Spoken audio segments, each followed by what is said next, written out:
다정한 남걱정 다락방TV입니다. 오늘도 저의 다락을 찾아주셔서 감사드리고요. 사연 시작해보도록 하겠습니다. 이혼했습니다. 진짜 사기당한 기분이네요. 아니요, 사기가 맞습니다. 이건 남편이었던 놈 대학교 시절부터 저랑 사귀었습니다. 사귀다가 저한테 어학연수 제안했는데 전 굳이 그러고 싶지 않아서 안 갔습니다. 뭐 집이 그렇게 넉넉했지도 않았고요.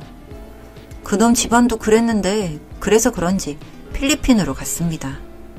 같은 영어권이라 배울 수 있다면서요. 그렇게 2년 다녀왔습니다. 그러는 와중에 저는 취업했고 그놈 남은 학기 다니고 좋은 회사에 취직했죠. 그렇게 각자 일하다가 저한테 청혼했습니다. 저는 당연히 받아들였고요. 학교에서도 엘리트로 유명했고 제가 많이 사랑했기 때문에 늘 결혼을 한다면 내 남자친구랑 할 거라고 공공연하게 친구들한테 말하기도 했을 정도로 저한테는 좋은 사람이었습니다. 자상하기도 하고 요새 사람들처럼 뭐 나쁘게 말하거나 그런 것도 없고 늘 웃고 잘 챙겨주고 말입니다. 대학교 선후배부터 제 주변 친구들까지 그렇게 많이 축하해줬습니다. 결혼한다더니 진짜 하는구나. 잘 어울린다. 잘 살 거다. 너무 행복했습니다. 그렇게 착실히 결혼 준비해가며 만났습니다. 워낙 일이 바쁘고 일에 스트레스가 많은 사람이기도 하고 욕심이 있기도 해서 제가 전담해서 결혼 준비 다 했지만 상관없었습니다. 심지어 일 때문에 약속을 펑크 낼 때도 저는 너그럽게 용서할 정도로 일에 대한 열정까지 이해를 했죠.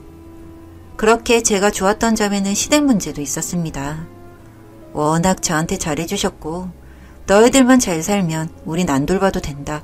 이런 식의 마인드와 거리가 가까운 곳에 집을 얻었지만 자주 오라고 안 할 테니 걱정하지 말아라 하시는 위트 있고 재밌는 시어머니 때문에 좋았습니다. 물론 제가 결혼 전에도 자주 전화드리고 되려 찾아뵙고 했습니다. 그렇게 결혼을 무사히 마치고 나서 저는 일을 관뒀습니다. 빨리 애 가지고 싶은 마음에 미리 살림하는 것도 익히고 그놈도 그걸 바랬고 시어머니도 그랬으면 좋겠다 하셨기에 망설임 없이 그만두었죠. 저도 그게 더 나을 것 같았고요. 생활하는 것에는 별 문제가 없었으니 할 수 있는 선택이었죠. 시어머니가 정말 엄청 잘해주셨습니다. 진짜 저희 엄마보다 더 엄마 같다고 느낄 정도로 잘해주셨는데 꼭 어디 가서 뭐 사시면 제 것까지 사오시고 맛있는 거 하셔서 직접 갖다 주시고 딸 키워본 적 없어. 네가 너무 딸 같고 예쁘다느니 진짜 머리 쓰다듬어 주시면 예뻐해 주실 때마다 너무 좋았는데 그게 미안함 때문에 그랬다고 생각하니 너무 속상하고 씁쓸합니다. 극도의 행복한 순간에 저한테 불행이 찾아왔습니다. 그래서 사람은 늘 행복할 때 경계를 해야 하나 봅니다. 그놈이 담배를 피는데 담배 핀다고 나갔을 때 저도 슈퍼에 잠깐 갈 일이 있어 나왔습니다. 저쪽에서 혼자 담배 피고 있기에 놀래켜 주려고 살금살금 갔는데 전화 통화를 하고 있더군요. 얘기를 들어보니 영어로 통화를 하는데 그래도 저도 공부를 오래 했기 때문에 영어로 대화는 못해도 어느 정도 알아들을 수는 있었습니다. 대충 들으니 갈 일 없다. 제발 연락하지 말라고 하는 것 같은데 느낌이 싸했습니다. 일단 모른 척하고 누구랑 통화해? 물어보니 엄청 놀라서는 그냥 외국인 친구인데 한국어면 한번 보자고 하네. 아니면 내가 거기 가면 보던지. 근데 뭐 갈 일 있겠나 싶다 하더군요. 그냥 깨름칙한 기분이었지만 넘어갔습니다. 그런데 자꾸 뭔가 알 수 없는 촉이 있었습니다. 정말 일 말고는 관심도 없는 사람이고 친구들이라고 해봐야 제가 어릴 때부터 다 알고 있었기 때문에 모르는 것도 없고요. 다만 모르는 건 외국에서 만난 친구들이었죠. 그 친구 중 하나구나 생각하려고 해도 알 수 없는 느낌은 지울 수가 없었습니다. 그렇게 한 달쯤 지나고 제 기억에서 그 일도 잊혀질 무렵 시어머니랑 쇼핑을 갔습니다. 여느 때처럼 구경하고 맛있는 거 먹고 행복한 시간을 보내고 있는데 그날따라 시어머니가 가방 안에 돋보기를 안 가지고 오셔서 저한테 문자 하나만 보내달라고 하기에 알겠다 하고 보내드렸는데 남편하고 문자한 내역이 있길래 친구분한테 문자 보내드리는 척 하면서 좀 읽었습니다. 남편과의 대화가 아주 심플했습니다. 입금했다. 네, 알겠습니다. 고맙습니다. 뭐 이런 데야만 수두룩하게 있기에 도대체 뭔가 싶었습니다. 돈을 입금했다는 건데 어디에 입금을 했는지 도통 알 수도 없고, 그렇다고 시어머니한테 이거 무슨 내용이에요? 물어볼 수도 없고 말이죠. 집으로 돌아와서 정말 많은 생각을 했습니다. 도대체 뭘까? 나 모르는 빚이 있는 건가?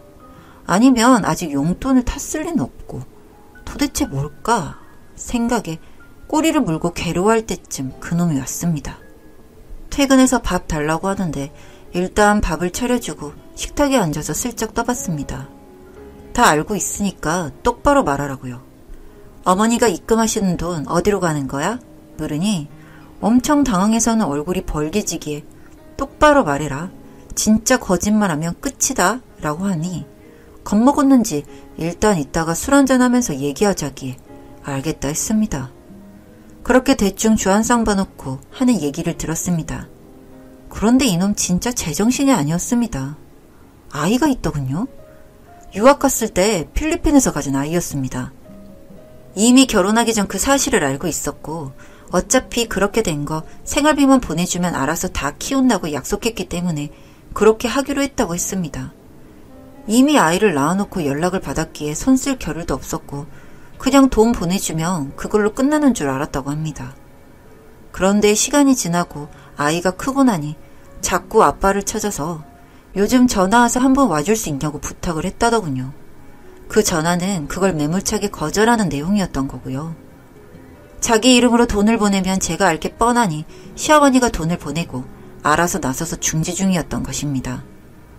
듣고 나니 너무 배신감이 컸습니다. 결혼하고 나서 알게 된 것도 아니고 그 사실을 알면서 저한테 이런 방구 말 한마디 없이 가족들이 단체로 저를 속였다는 자체가 소름 돋았습니다. 저뿐만인가요? 저희 부모님도 깜빡 속으신 거였습니다. 말 그대로 사기 결혼인 거죠. 바로 뺨을 때렸습니다. 어떻게 이렇게 큰 일을 숨길 수가 있냐고요. 제 상식선에서는 절대 이해가 되지 않았습니다. 다른 문제도 아니고 아이가 있는데 그걸 숨기고 결혼을 하다뇨. 그리고 저한테 잘해주시고 늘 예뻐해 주시던 시어머니도 결국 이런 사건 때문에 저한테 미안함에 그랬다는 게 정말 견디기 힘들 정도로 큰 배신감이었습니다. 한 번도 본 적 없는 그 아이, 그냥 생활비나 보내주면서 이렇게 살면 된다. 걔들 죽던 말던 난 신경 안 쓴다. 그냥 돈 뜯어내려고 나한테 전화하는 거다. 그렇게 말하는 그놈도 너무 소름 돋았습니다. 그래도 지가 뿌려놓은 씨앗이 태어나서 생명으로 살아가고 있는데 저렇게 모질게 말한다는 자체가 너무 싫었습니다. 또 그런 상황이 와서 제가 아이를 낳았을 때 자기 앞날에 걸리적거리면 바로 버릴 것 같은 안 좋은 느낌까지 들었으니까요. 일단 너랑은 이혼을 해야겠다 하고 변호사를 찾아갔습니다. 그랬더니 충분히 사기 결혼으로 고소까지 가능한 상황이기에 다 진행해달라고 했습니다. 시어머니 전화 와서 아들 앞길 막으려고 하는 거냐. 너랑 무슨 상관이냐. 걔는 내가 알아서 케어할 테니 너희들 잘 살면 되는데 왜 이렇게까지 하냐고 못된 년이라고 어쩌고 하는데 이제서야 분석 나오나 싶었습니다. 그래도 그냥 제가 하고 싶은 대로 했습니다. 소문 다 내고 SNS에도 제 기막힌 얘기 다 올렸습니다. 주위에 친구들이 대학교 때 동창들이 많아 순식간에 소문이 퍼져서 그놈은 거의 쓰레기가 되었죠. 저한테 뭐 하는 짓이냐고 명예훼손이라고 난리치는 거. 그래, 명예훼손이니까 같이 법정 싸움 하자고 했습니다. 진짜 두 얼굴로 절 속였다 생각하니 참을 수가 없었죠. 결국 그놈 회사까지 소문나 얼굴 두고 못 다닐 지경이 되자 그만두었다고 들었습니다. 그러니 시어머니였던 그분이 저한테 전화와서 미친년이니 뭐니 그냥 살기 싫으면 조용히 이혼이나 하면 되지 왜 일을 크게 만드냐고 하기에 저랑 헤어지고 나면 또 다른 여자랑 이렇게 결혼시키시려고요? 하고 끊었습니다. 또 다른 피해자가 나올 게 분명하게 참을 수 없었죠. 아직 피해에 대한 판결은 나오지 않아 기다리는 중인데 진짜 벼랑 끝까지 밀어버리고 싶습니다. 사기꾼 놈. 진짜 사람 이름 모르네요. 그렇게 행복하다고 믿었는데 알고 보니 애 아빠에 그렇게 무책임한 사람이었다니 정말 세상 모르겠습니다. 저희 부모님도 너무 충격이 크셔서 죽인다고 난리를 쳤습니다. 정말 100번 양보해서 결혼 전에 저한테 얘기라도 하고 의논했었다면 결혼을 안 했겠지만 한번 생각이라도 해봤을 겁니다. 그렇게 제가 제 자신을 설득하고 또 설득해서 결혼을 했을지도 모르고요. 너무 많이 실망한 부분 중 하나가 그들이 죽던 말던 자기랑은 상관없다는 말, 생활비나 보내주면 알아서 잘 산다는 말, 이런 말들도 저한테는 너무 충격적이었습니다.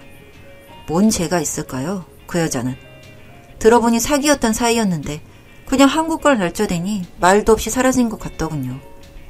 그래도 거기서 학교를 다녔기에 정보를 얻어 전화번호라도 알게 되어 전화했으니 망정이지. 그것도 아니었다면 아빠가 어디에 갔는지도 모른 채 한평생 기다리면서 살았어야 했을 겁니다. 이렇게 무책임하고 냉정한 사람을 믿고 제가 한평생 살아낼 수 있을까요? 절대 그럴 수 없었습니다.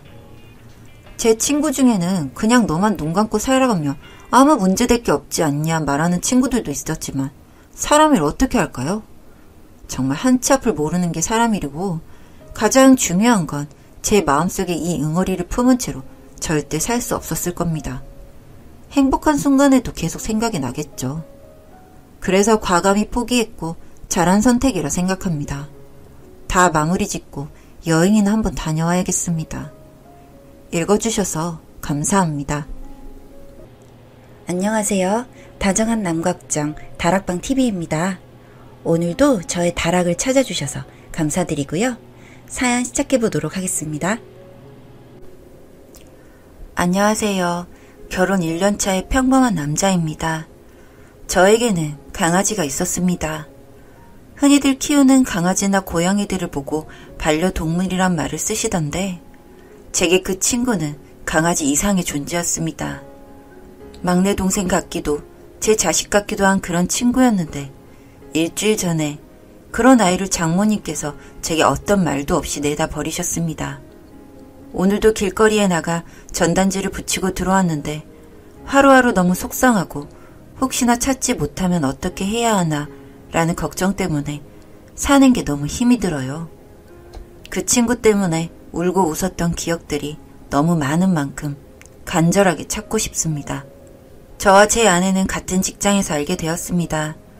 다른 부서였지만 입사 동기여서 퇴근 후에 가끔 힘든 일이 있었거나 답답한 일이 생기면 서로 이야기를 터놓고 하는 사이라 빠르게 가까워져 제가 먼저 고백해서 만나게 되었습니다. 이미 둘 다 나이가 30을 넘어 만난 거라 처음 만남부터 저희는 결혼에 대해 이야기를 나눴고 그 뒤로 연애 기간보다는 결혼 준비 기간에 더 가깝게 만났었던 것 같습니다. 서로 형편도 비슷비슷하고 성격이나 가치관 같은 부분도 제가 맞춰주기만 하면 별 문제 없이 지낼 거라 생각해서 결혼 준비는 빠르게 진행이 되었습니다. 하지만 문제는 장모님이었습니다. 처음 인사를 드리던 날부터 저를 탐탁지 않게 여기시더라고요. 제가 집에 오는 게 싫어 처음 인사드리던 날 고깃집에서 인사를 드렸습니다.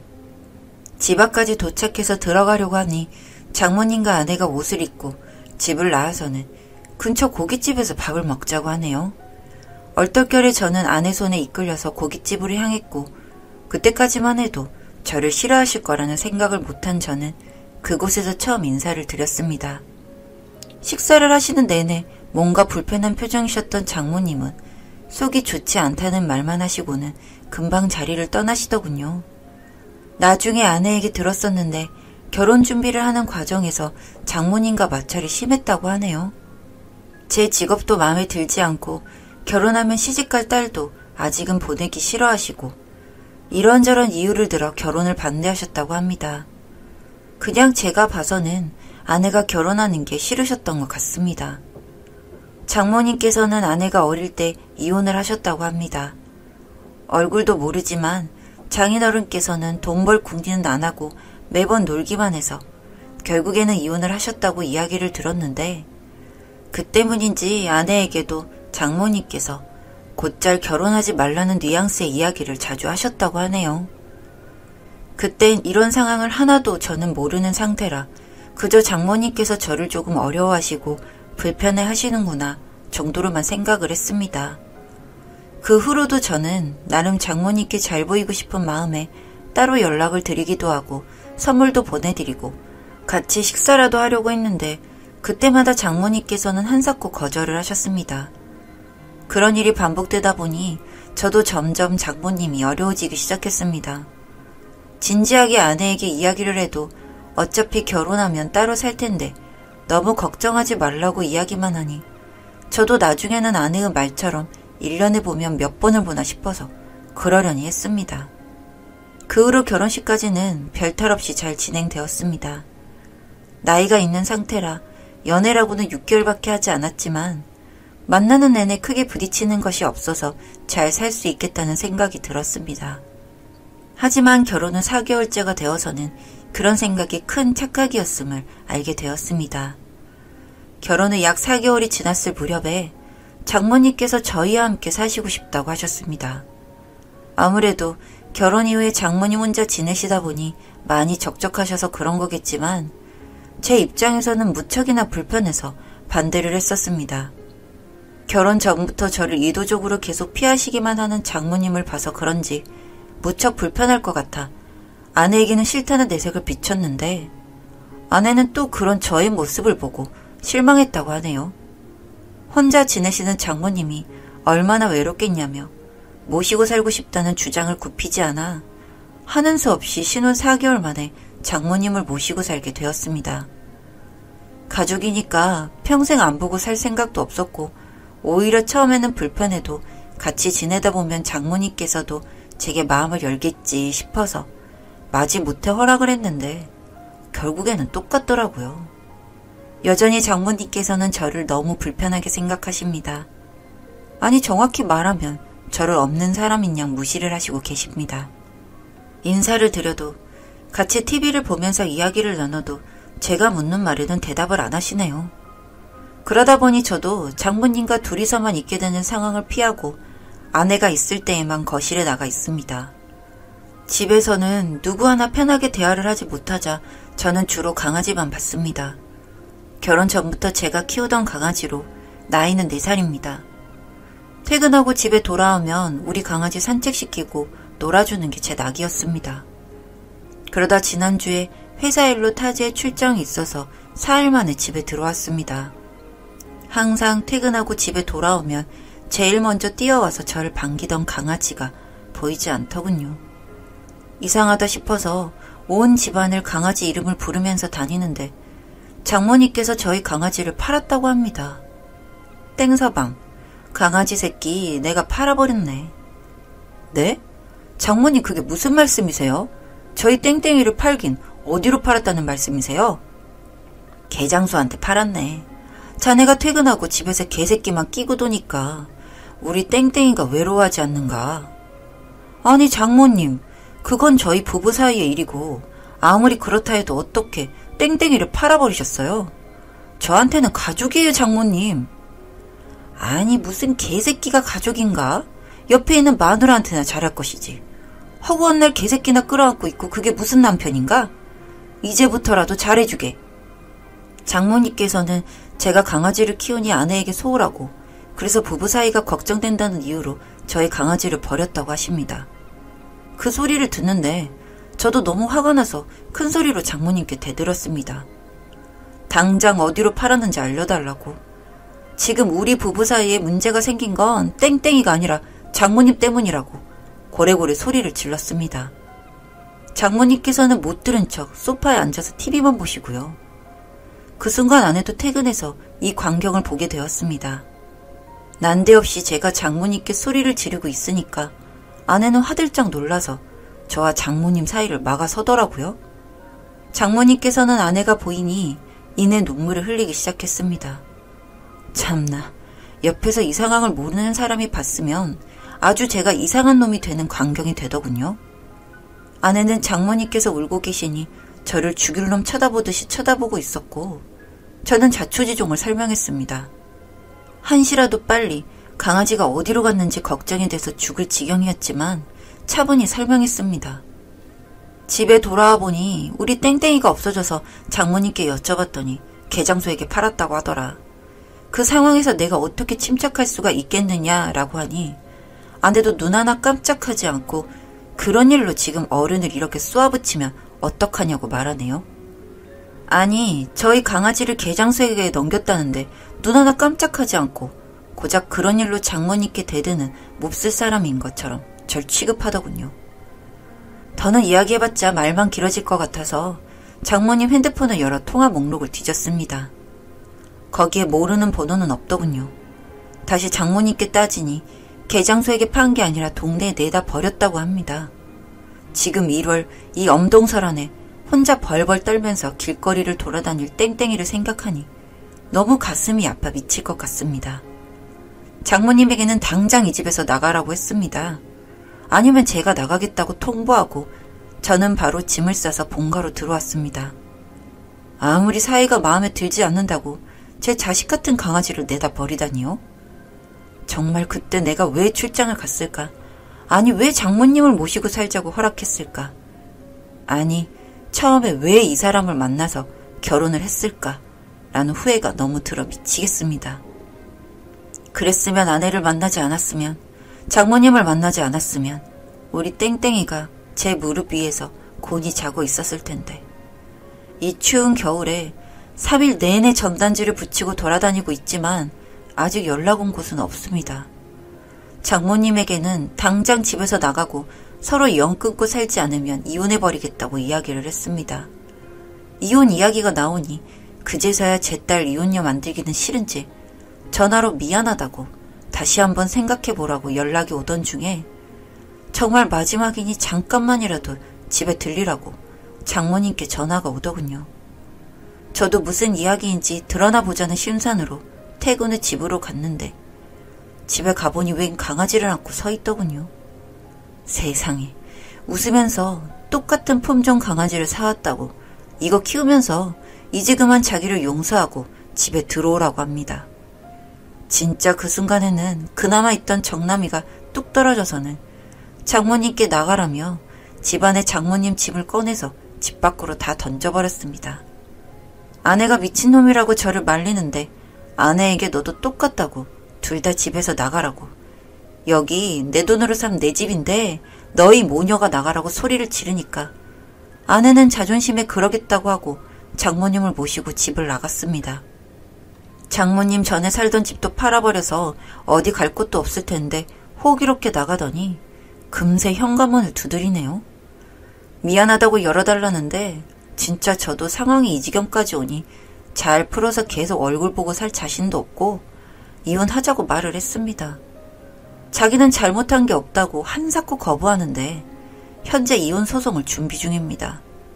지금도 다시 생각해보라는 연락이 계속 오지만 저는 절대 용서할 생각이 없습니다. 제 주변에 어떤 이는 저에게 개새끼 한 마리 때문에 이럴 일이냐고 하더군요.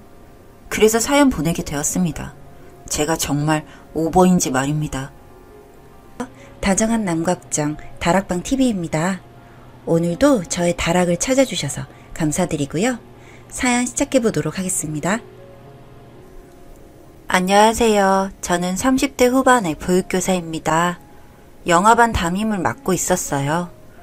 초임으로 온 거라 업무에 대해 잘 모르고 약간 헤매기도 했지만 경력 많은 다른 반 선생님들이 도와주셔서 이제는 익숙해졌었습니다.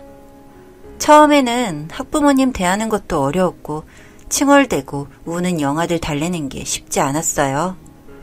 하지만 제일 어려운 건 인간관계였습니다.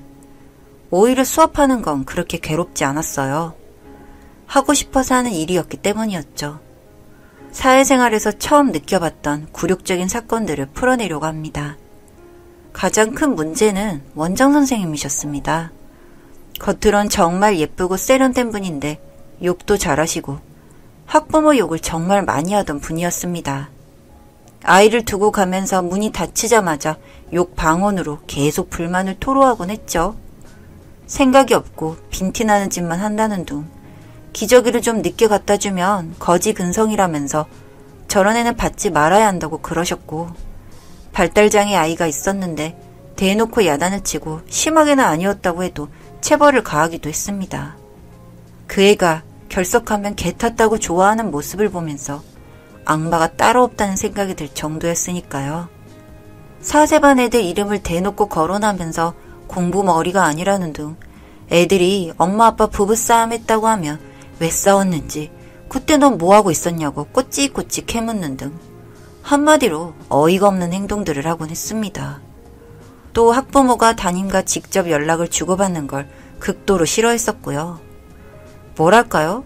어린이집 원장이 대단한 사회적 지위와 권력을 갖고 있다고 착각을 하고 거짓말도 능숙하게 아주 잘하는 분이었죠. 그리고 한 달 동안 출근하면서 도어락 비번을 알려주시지 않았습니다. 사람 못 믿는다면서요. 전 분리수거를 하고 들어올 때마다 벨을 눌러야 했습니다. 바쁘면 문을 열어줄 선생님이 안 계셨는데 추위에 떠느라 정말 고생스럽고 참 서럽고 그랬습니다. 한 번은 저희 반 아이가 아파서 못 왔습니다. 그런데 제가 안부차 전화를 걸어 물어보니 이런저런 얘기를 해주셨는데 별 뜻 없이 원장님께 어제 딸기를 많이 먹어서 설사를 했대요 라고 했더니 눈을 부릅뜨면서 통화했다고 하시더니 앞으로 직접 학부모와 연락을 삼가라는 겁니다. 참 기가 막히고 코가 막혔죠. 담임이 원화를 지도하고 매일 보는데 학부모와 연락을 직접 하지 말라니 그게 말이나 되나요? 게다가 부모님들이 맛있는 간식이나 음식을 선물로 주시면 다 싸가지고 집에 가셨고요. 저희는 먹어보지도 못하고 나중에 부모님들이 물어보시면 잘 먹었다고 거짓말을 하게 되었습니다. 그리고 아이들 보는 앞에서 차별하고 예쁘게 생긴 애는 따로 간식을 더 챙겨주거나 한 번 더 안아주고 외모가 별로인 애들은 괄시를 했습니다. 티 안 나게 학대를 하는 거였죠. 면박을 주거나 괜히 야단을 치거나 그렇게 해요. 생각해보면 정말 유치한 일들이었지만 그런 일을 아이를 두고서 성인이 벌이는 짓이었습니다. 제일 화가 나는 건 유기농 식재료로 아이들 밥을 해준다고 광고를 하면서 냄비나 프라이팬은 코팅도 벗겨지고 손잡이도 없는 것을 쓰는 것이었습니다. 냠냠쌤이 계시지만 퇴근하시면 교사가 시간 연장반 아이들을 위해서 요리를 할 때도 있는데 진짜 위험천만한 거죠. 항상 점심때 밥이나 반찬이 모자라서 아이들이 더 달라고 하면 누룽지를 주든가 없다고 딱 자를 합니다. 넉넉하게 해서 잘 먹이면 좋잖아요? 그래놓고 학부모님들께 나가는 사진은 식판이 넘치게 담아서 찍어 보냅니다. 애들이 말을 못하니까 그냥 원장님 마음대로 운영을 하는 거예요. 그리고 점심시간이 끝나면 청소를 하는데 원래는 교대로 하는 시스템이었습니다. 원래는 자기 반만 하는데 거실은 넓으니까 매일 교대로 하는데 저만 시키는 거예요. 놀이 매트며 기구며 다 들어 올리고 하는 거라 꽤 무겁기도 하고 제자리에 놓는 것도 버거웠습니다. 그렇게 한 달이 넘도록 저만 시키는데 나중에는 너무 화가 나서 원장한테 퍼붓고 싶더라고요. 뭐 저런 인간이 있나 싶어서요. 심지어 간식 설거지도 저만 시켰어요. 오후엔 냠냠 선생님이 퇴근하기 때문에 돌아가면서 식판 설거지를 하는데 식판 줄 맞춰서 세우지 않았다고 소리소리를 지르는 겁니다. 소리소리를 지르며 집에서도 그따위로 일을 하냐는 둥 팔자 좋게 살았다는 둥 험담을 다른 선생님이나 아이들 앞에서 하는데 정말 사리를 느꼈습니다. 인격 모독에 제 인내심 테스트 하는 것 같더라고요. 또 살집이 있는 교사들에게 강제 다이어트를 시키면서 감량을 안 하면 해고하겠다고 협박하곤 했습니다. 처음엔 농담인 줄 알았는데 아예 다이어트 보조제까지 사 먹으라고 하면서 푸시하는 게 정말 장난이 아니었습니다. 학부모들이나 원아들이 살찐 교사들 싫어한다면서 점심이나 간식 때 얼마나 먹는지 와서 참견을 하면서 꼭 적게 먹으라고 강요를 했습니다. 보육고사 업무가 다른 것도 있겠지만 일단 육체적으로 많이 힘듭니다.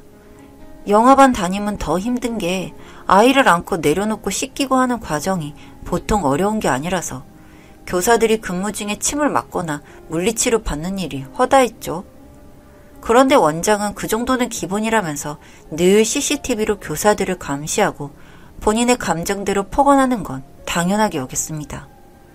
제일 화가 나는 건 페이백이라고 해서 월급에서 일정 금액을 다시 원장님한테 현금으로 돌려드리는 건데 일찍 퇴근하는 대신 그렇게 달라는 거예요. 전 사실 그렇게 할 이유가 없었거든요. 애도 초등학생이고 제가 일찍 가봐야 그때는 애가 학원에 있을 시간이라서 굳이 1시간이나 빨리 퇴근할 필요가 없었으니까요. 그런데 너무나 당당하게 달라고 하고 CCTV 사각지대에 신문을 접어놓은 곳에 봉투를 끼워 넣는 방식이었습니다. 지금 생각하면 치가 떨릴 정도였죠. 완전 불법이고 이걸 신고하면 원장님도 벌금형을 받지만 보육교사인 제 자격증 정지나 박탈이라고 하더군요. 근거가 없는 얘기는 아니었지만 권력으로 무조건 찍어 누르는 협박으로밖에 들리지 않았습니다. 치졸하고 악랄한 방법이지만 관행이라고 우기더군요. 그래서 사실 정말 신고를 하는 게 많이 꺼려진 것도 사실이었습니다. 하지만 점점 교사들의 불만은 심해져 갔고 원장님의 태도는 변함없이 기고만장이었습니다. 너무 화가 나서 그만둘까 생각도 해봤지만 저도 어렵게 취업한 건데 부당한 문제는 터뜨리고 싶었어요. 전 이 모든 것들을 뒤집기 위해서 차근차근 준비를 했습니다. 일단 증거를 모아야 했기에 아이들 밥을 부족하게 주는 것과 애들이 모자라니까 더 달라고 하는 말들, 더 줄 수 없다는 원장의 거절 대화를 녹음했죠. 그리고 CCTV 사각지대에서 페이백을 받는 장면, 또 영아반 아이가 사세반 원아에게 맞는 장면 등등을 촬영했습니다. 그 영아반 아이는 상처가 크게 생겼는데 학부모에게는 혼자 넘어졌다고 거짓말을 해둔 상태였습니다. 그 외에도 구청에서 서류 조작한 것과 급식비 빼돌린 것 등등 모든 증거를 다 수집했죠. 원장님 눈에 띄지 않게 하는 게 긴장 터지고 조심스러웠습니다. 다행히 들키지 않고 완벽한 준비가 끝났습니다. 일단 지역 언론사에 제보를 제일 먼저 했습니다. 그리고 첨부 파일로 증거를 보냈죠. 그 다음엔 시청에 신고를 했어요. 학대와 급식비 횡령, 페이백에 대해서요. 처음엔 뭉뚱그려서 어린이집 이름을 말하지 않으려고 했는데 그러면 도움을 줄 수 없다고 해서 솔직하게 적었습니다. 언론사에서 먼저 터졌고 지역 뉴스 화면에 잡혔습니다. 그리고 시청에서 실사를 나오게 됐죠. 어린이집은 난리가 났고 원장은 우거지상으로 조사를 받으러 갔습니다. 그리고 그동안 교사들은 불안에 떨 수밖에 없었고 학부모들의 민호는 빗발쳤죠. 하지만 전 후회하지 않았습니다. 어느 누군가는 해야 할 일이라고 생각했으니까요. 결국 보름간 어린이집 폐쇄와 벌금, 시정명령을 받고 끝났습니다. 당연히 그 원장이라는 인간은 누구인지 의심을 해가며 찾아내려고 하더군요. 하지만 전 마침 이사를 가게 되었던 터라 사표를 냈고 자연스럽게 어린이집을 그만둘 수 있었습니다. 나중에 그곳에서 일하는 다른 선생님으로부터 페이백은 없어졌다는 소식을 들었고 아이들 급식은 푹족하게 해주기 시작했다고 하더군요. 그래도 솔직히 제 모든 분이 풀리지는 않더라고요. 절 어린이집 선생님이라는 이유로 인격적으로 모독했던 부분은 제가 사과를 받은 것도 아니고 계속 앙금처럼 남아 있었으니까요. 그래서 전 그 이후로 더욱더 독하게 공부를 하기 시작했습니다. 그동안에도 밤잠 줄여가며 사실 공부를 해왔었거든요. 왜냐면 이 일은 제가 좋아서 하는 일이었지만 너무나도 인격적으로 모독을 당해서였는지 정말 어느 누가 봐도 괜찮은 직업을 갖고 싶었으니까요.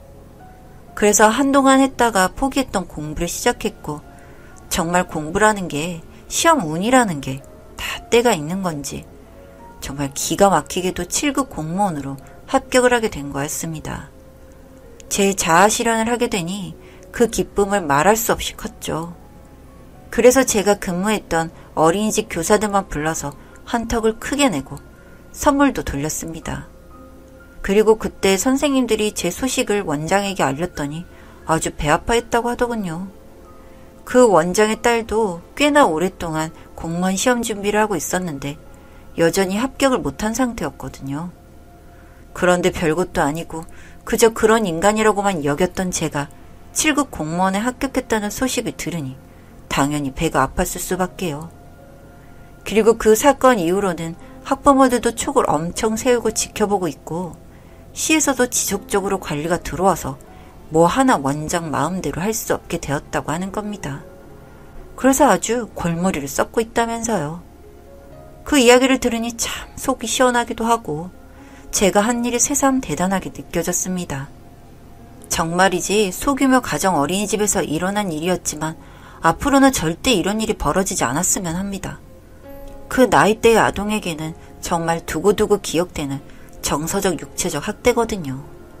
힘없고 어린 아이들에게 정말 할 수 없는 짓을 한 원장은 이것보다도 더한 벌을 받아야 한다고 생각하는데 제발 깨닫고 제정신 차리길 바라봅니다. 긴 글 읽어주셔서 감사합니다. 다정한 남각정 다락방 TV입니다. 오늘도 저의 다락을 찾아주셔서 감사드리고요. 사연 시작해보도록 하겠습니다. 안녕하세요. 저는 아이 셋을 키우는 30대 중반의 전업주부입니다. 대부분의 부부가 그렇듯 저와 남편은 열렬한 연애를 했습니다. 제가 아니면 죽을 것처럼 매달려서 양가 반대를 무릅쓰고 결혼까지 왔죠. 그때는 세상에 그 어떤 것도 부럽지 않고 행복했었습니다. 돈도 없고 미래도 없었는데 그 사랑 하나만으로 버틴 거죠. 그런데 세월이 지나고 아이를 셋까지 낳은 후에 남편은 다른 사람이 되었습니다. 우리가 언제 사랑했냐는 시기였죠.